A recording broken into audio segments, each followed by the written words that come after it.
Bonjour à tout le monde. C'est sans doute le créateur de contenu non humain le plus commenté de ces derniers temps. Vous l'avez reconnu, c'est l'intelligence artificielle ChatGPT. Désormais un sujet relativement commun de conversation et de s'extasier devant les compétences de cette intelligence artificielle, de se demander en quoi elle bouleversera nos vies et nos civilisations. Les voix critiques ne portent pas tant sur ChatGPT lui-même, mais sur par exemple d'éventuelles conséquences sur l'éducation.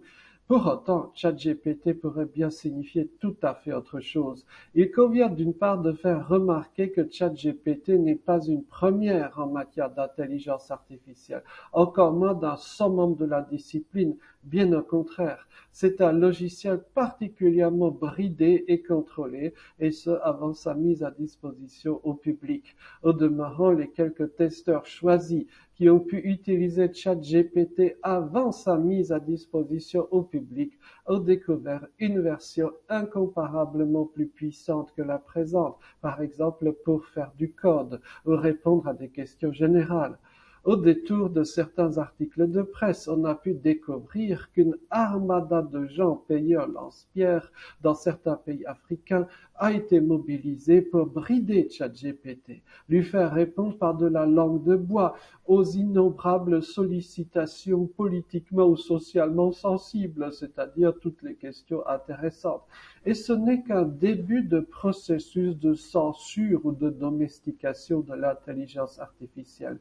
De fait, la très grande majorité des questions posées par des gens à ChatGPT trouvent une réponse non pas dans une quelconque intelligence artificielle, mais dans les éléments du langage préécrit par une équipe de rédacteurs experts du politiquement correct.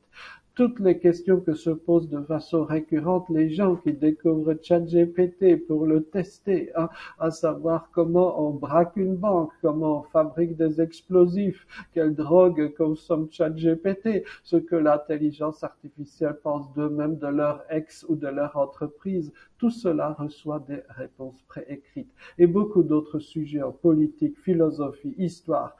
On dira que sur tout le reste, c'est bien une intelligence artificielle qui s'exprime peut-être, mais laquelle?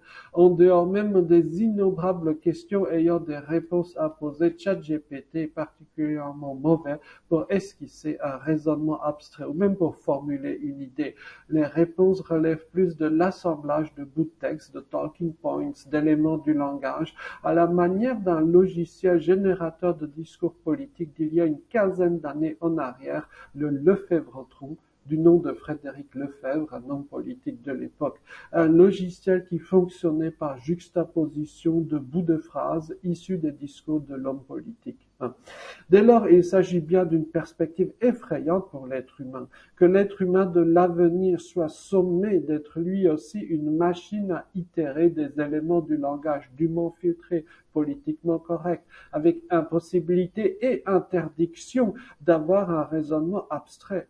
En outre, inutile de compter sur une quelconque amélioration, ceux qui contemplent avec un mélange de crainte et d'admiration l'avenir des intelligences artificielles n'ont pas à rêver. Jamais on ne tolérerait qu'une intelligence artificielle mise à disposition du public sorte du cadre très strict qui convient à ses responsables ou ses créateurs. En somme, rassurons-nous. L'intelligence humaine ne court aucun risque de concurrence, surtout si elle reste sagement et discrètement cachée entre les deux oreilles. Merci beaucoup et bonne journée.